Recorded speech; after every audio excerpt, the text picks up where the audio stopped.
Hi, my name is Katie Torpey, and I'm the writer-director of the movie Truth About Kerry.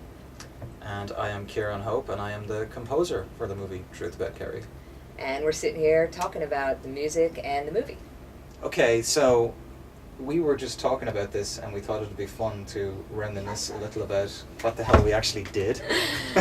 Yes, what did we do? Because, you know, it's bizarre. I know for you writing the script, you have your process that you go through. From you have an idea and then you turn it into a movie via the script. For me, you know, sometimes I see a script, sometimes I see footage. In this case, I saw the footage of the movie. And my first reaction is usually to minorly freak out because I go, crap, where does the music go, or what am I supposed to do? Because it's really, really difficult actually to look at a movie without music and make sense of it. You're trying to figure out, is the movie any good?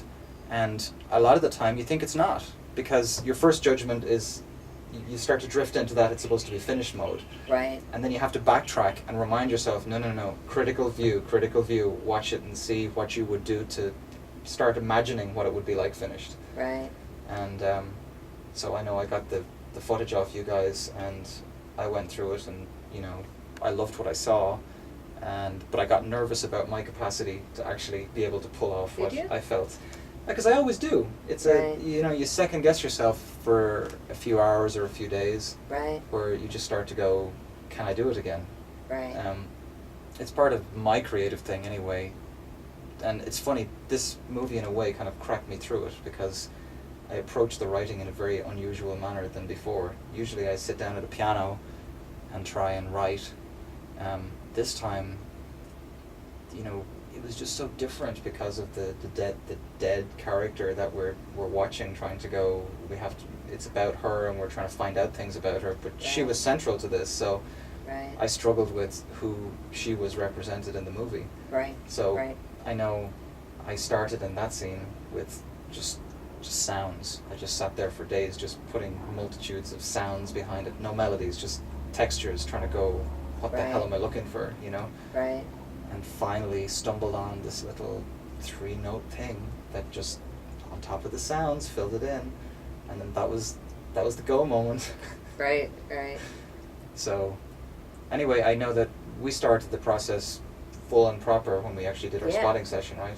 Well, we talked, we met and we talked. You'd seen the footage, and then when I shared with you what I was thinking. That's you know, I wanted it haunting. I wanted a Celtic feel to it, but I didn't want it to be too overly Irish. That's right.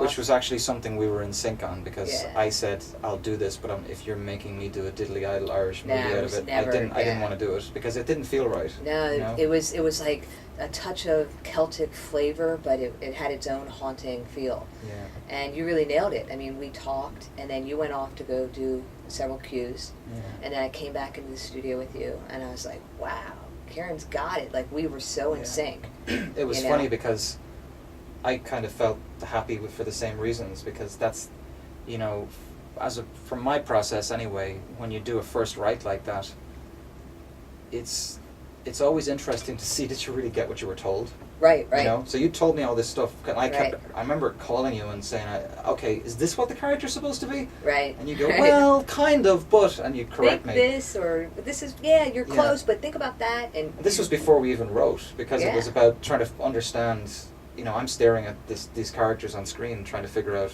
what in God's name. I mean, because there's a finished product to people, it's great to watch it, but there's many, many layers go into making it a finished product. So, you know, is this character, do we want to make them look bad? Do we want to make them look dangerous? Do we want to make them look scared, naive?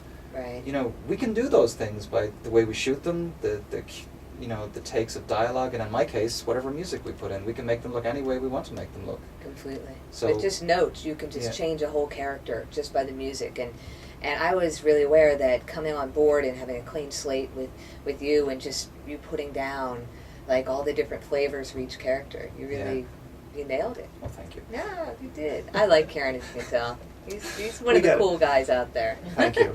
Look, I'm making you blush. Yeah, probably. It's like I don't know, God, can we just skip that part?